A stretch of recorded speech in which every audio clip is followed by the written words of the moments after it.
am in Castellón de la Plana. This is a small city of about 174,000 people. This is near Valencia, and we're on the east coast of Spain. And I've been here for about 2 weeks. I've been here for work reasons at the university. And I'm going to be going to Barcelona a little later today. I have to give a talk over there. And so I'd have just a few hours to walk around and show kind of my perspective on daily life over here. And one very important thing, I'm very blonde and pale, and even with sunscreen, I'm absolutely not comfortable at all in the sun, which is about to come out. So I have a limited amount of time. I need to go actually find an umbrella, and the shops tend to close here. They're only open they close from about 2 to 5, just because it gets so hot and sunny out. So we need to go find something quickly before it closes. Step out of the shade for a minute, and I'm on the way to find this umbrella. And this is something really strange that I've seen around here. Castellón. So what is that? So this seems really kind of crude on the street to be talking about Castellón. So this colon, of course, that processes the food after you eat it. And why are they talking about the colon of finca? I don't know. Right next to finca's colon, we also have something that would be considered very politically incorrect in the US. So we have a American Indian store with this guy guarding the place. This could cause a little bit of controversy if there were a store like this in the US. I really think this is something the locals just really take for granted, that you have this closing for about 3 hours in the middle of the day, and it's something I've really been having a hard time adjusting to. So like this, even just like this pharmacy, for example, it's going to close really soon. And I was sick a bit ago when I was here looking for some sort of medication, and I came here and it was closed. I'm like, what the hell is going on? Hopefully we found a place where we can find the umbrella. So here's Mundo Bazaar. I think this is one of like World Bazaar or something like that. It makes it sound really worldly, and it's just basically a dollar store. In Poland we'd say a chiński market, like Chinese markets. And it has let's see, bolsos, I think is like bolsa, like it's a bag. Maybe it's something else, I forget in my Spanish. Maybe someone can tell me. I remember ropa is clothing, and there were kind of some really interesting toys in here I'll show you, but let's hope that they have an umbrella. We still have 45 minutes left in case this place doesn't have one.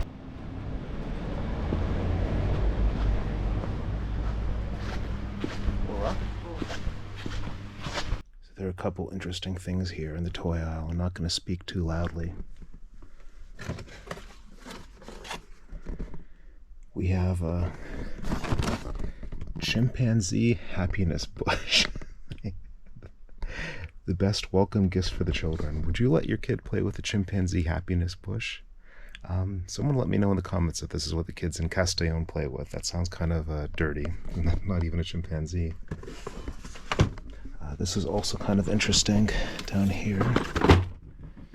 PC police. So that's what we say in the US. That would mean like the politically correct police, people who kind of try to chastise you if you say a naughty word.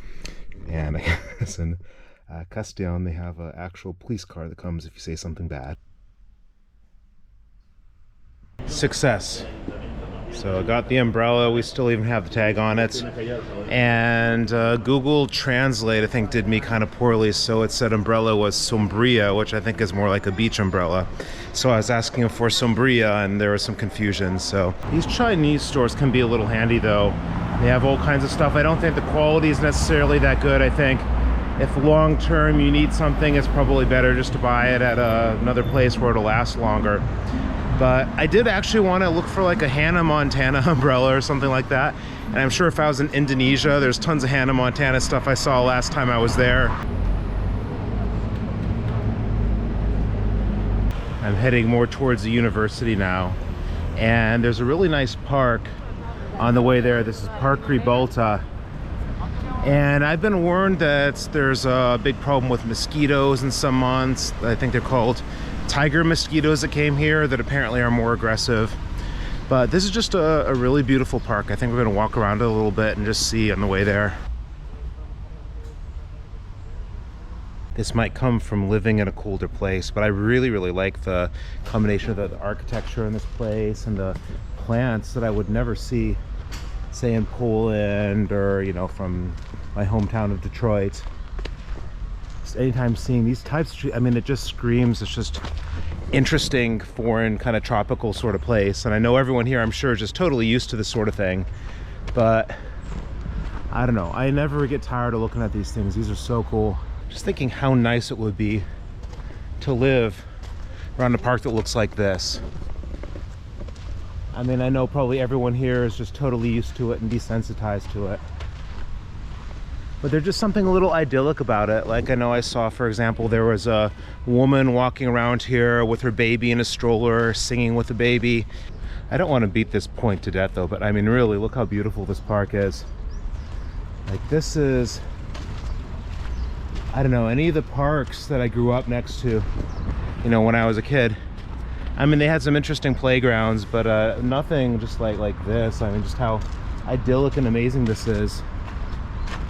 One thing I think I've grown to appreciate a little more when I've been older is the value of traditions in different societies, and to have that identity. I think it can really help a lot of people, but I don't think it's always a good thing. So as much as nice as this park is, this is the bullfighting square. And to me, this is honestly just really, really terrible, because I understand that this is something a lot of people want to hold on to because it's okay, it's a very Spanish thing. But when something like this causes so much suffering, I see absolutely no point in this, and it's just, you're torturing these animals for entertainment. So I don't know, I don't really see this as a good argument, just that it's a tradition and all that. I mean, there are a lot of other very nice and wonderful traditions you can have, but I mean, just this poor animal, just for no real good purpose whatsoever, just going through just this horrible, horrible death. I'm gonna walk to the university and take the bus back, because there is some kind of interesting stuff on the way. And now I'm in the area that I'm living in over here. This is kind of an interesting place. This is like this, I think it's called something like Lafayette, something in France. It's similar to, it's basically like just a gigantic department store. There's also a grocery store underneath.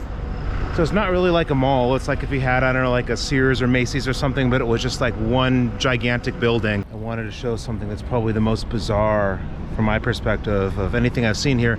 I guess it's common in Spain though. So we have Comrade Lenin and Comrade Stalin.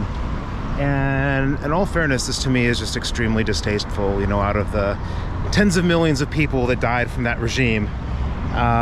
So it's, you know, especially living in Poland and spending a lot of time in Ukraine and knowing many, many people whose family have been killed by those men or one of their friends. Apparently you see that a lot around here, and I was told that it's somewhat of a reaction to the fascist dictatorship that was here some decades ago with Franco. And I don't know much about the details of that. I think it's definitely something I want to read about, but trading one murderous regime for another isn't really a good way to go. And I can't imagine something like that going over very well if they went to Ukraine. Funny thing though is I actually did go to Stalin's hometown in Gori, Georgia, and it was just totally nuts. I can maybe put a link to the video. And they had like a Stalin park, a Stalin museum, Stalin Avenue, and all kinds of kids playing in the park. And a lot of people there were against it, but we actually found some, it was actually very interesting to have some conversations with some of the older people there that were still fans of him. So it is a complicated situation, but I mean, this is an experiment that's been run several times. I understand where it came from, but it's failed every time, so I don't think that this is something that people here should be promoting. And I've heard it's like a vocal, very vocal minority. One thing that's well, both kind of sad and interesting from my perspective in the city. So we have all these abandoned, really nice and fancy villas, and you'll see like a lot of this throughout the town, that there's going to be actually many abandoned places and good locations. And I think a lot of them, they're not allowed to tear down for historical reasons. I want to show my absolute favorite thing in Castellón, in this region. So there's a fruit called a níspero in Spanish. I have no idea what it is in English. I'll have to look that up. But you can find these random trees with fruit growing. And unfortunately this one, I think kind of Jordan and I actually ate all the nísperos that were reachable. The fruit's incredible directly from the tree. I mean, you can kind of see some of it's a little bit out of reach.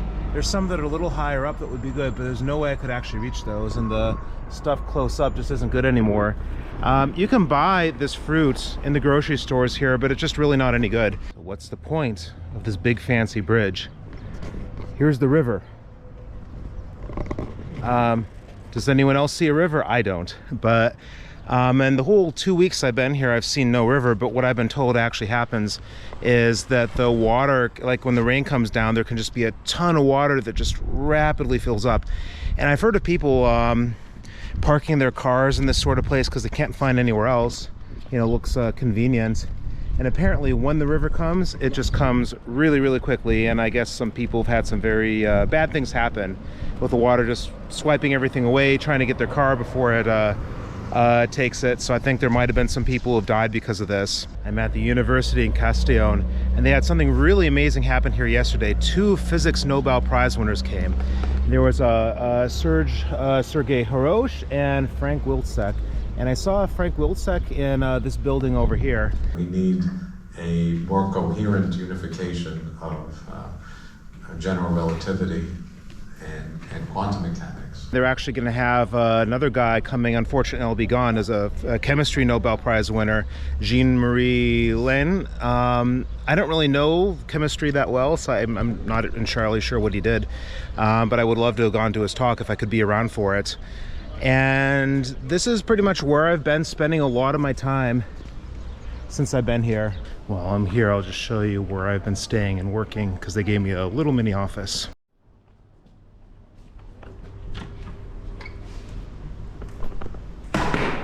This is the little temporary office that I was given during my stay here. Just kind of want to show it's nothing really special, but we do have a nice little cactus here to keep me company. Just kind of amazing to me that in this small city we have 3 Nobel Prize winners coming within just a few days. But right now the university is generally more active. I mean, there's yeah, it's kind of, I don't know what's going on this horse. It looks like starving Africans. I'm not entirely sure. If anyone can maybe tell me. But this place has been a little more active because I'm told that like today there's actually a bunch of like high school seniors showing up taking like placement exams or something like that. So I've seen tons of people walking around campus more than usual. And this is kind of a cute thing here. I like this. So I'll first notice there's all these like outdoor cafes, which I think makes, you know, more sense in Spain than in Poland. And you have a horse drinking water. Maybe not the cleanest water, but it's still kind of cool. I have a little special card where I'll pay like a tiny little bit less.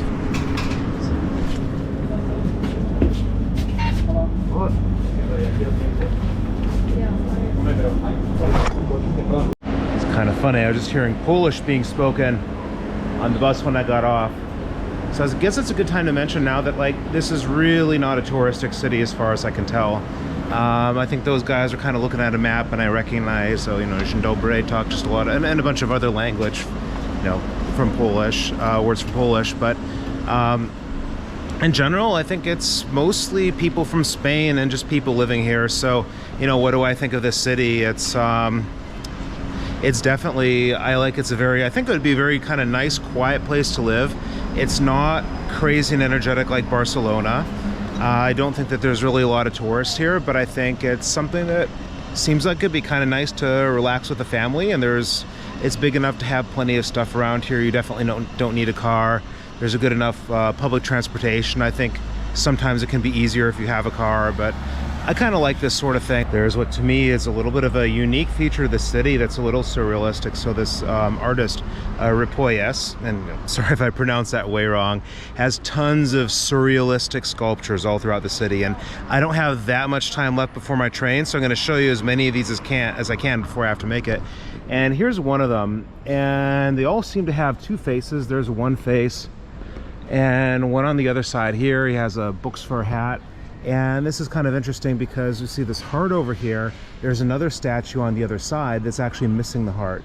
So let's go find that statue, and there's at least one other I want to show you before I start making my way to the train station. Kind of wish I would be here a little longer. It's constant. That's awesome. Who the hell is that guy? Is Nino, like a little child or something? Noches de Peluche. I think that translates to like Knights of the Teddy Bear or something like that. Yeah, I don't know. Does this look strange to anyone else? I mean, I think I would definitely want to go there if I'd be around. I'll be in Barcelona at the time. I'm totally failing as a tour guide here. So I wasn't actually able to find this statue missing the other heart, and I think I could find it if I had a little bit more time to get to the train. And Jordi showed it to me the other week, but I still found another one of these just ridiculous and crazy sculptures. So look at this, all the arms, and like as before, everything has two faces. There's one face here and another here. And I wish it was happening now because I'm really quite warm and would like to cool off, but there's often some sort of water coming from these, like some sort of fountain. And look at this trip here. This one, it's turning that. You know, the thing is, I can imagine if like I was a resident of this town, I would get used to this insanity. This would just be like my normal daily life. So you have some really nice, colorful buildings, like this one as well. And I'll show a little bit more. I'm trying to find my way to Carrefour Market, but there's a very distinct architecture. One of the small little things I appreciate in Spain that I don't get to do in Poland so much is jaywalking. People will stop and wait when there's no cars and no reason not to cross. So this is something I kind of miss. It's what we would do back in the US. I didn't think that this city would keep going with the poop jokes, but apparently it doesn't stop, because we're in Centro Colon, the center of the colon. I mean, maybe it means that this is a place will make you have to run to the bathroom if you eat here. I'm not really sure if it's a warning. Maybe someone can explain. Here's a demonstration of what I was saying earlier. It's about 4:30 right now, and to me it's almost kind of crazy that this place is closed. But that's how it's done in Spain, especially these smaller cities. And see, it's open from 10 until 2, and from 5 until 8:30. And I really wanted to go here because look at this like wacky lobster thing. I figured it might be an interesting place to check out, but I'm gonna have to start wrapping things up soon. So I just want to get some stuff at the grocery store, and then I'll head towards the train station. I really like these small, quaint streets. Like there's just really a nice atmosphere to it. Here's more examples of the sort of architecture of these buildings. It really stands out. Can someone explain to me why all the candy bars are in these like theft prevention boxes like this? I've never seen this before. An awful lot of security guards around here, and I don't know why that is. So this is something that seems a little strange to me. I had some of these at like the university, and actually they're really nice. I don't know what they are exactly, but there's some sort of a pudding type thing in here and some cookie. But usually they're better if you don't buy them in the store like this. These are these nísperos, that fruit from the tree I was saying. Like these will be okay, but like not really anything great. But if you get it from the tree, it's amazing. I have less than an hour to get to the train station. This is one of the things. Okay, this one I don't think is working. Oh, there's a little pigeon right there. I really like the water fountains in Spain. This is something, there's not as many of them as there are in the US. But water fountains, even bathrooms, sometimes like in the grocery stores are really, really nice. And you don't see these in Poland. And I just wanted to kind of leave this. I found something kind of cool here. I got to put this down and risk the sun for a little bit. But there's an ant slide right now. And you go in its mouth and it poops you out. So, okay, I actually did want to crawl through that, but it seems like way too small for me to fit. So just to kind of show what's going on here.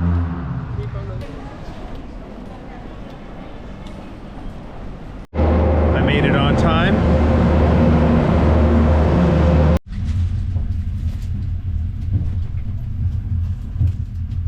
Made it to Barcelona, and I think the train was going pretty fast, but I actually just kind of slept most of the trip, so I didn't get to check. But I think at some points it was going more than 200 kilometers an hour. And train station's kind of boring, but this thing is kind of cool. Some dragon thing. I think there's some people climbing in it and playing in it. So I'm gonna just call it a day now. I have a talk at University of Barcelona tomorrow. I'm gonna prepare for that. And so just stick around. Next video will be something in Barcelona. I don't know what yet. I'm going to be here for a few days, so hopefully I can find something pretty interesting around.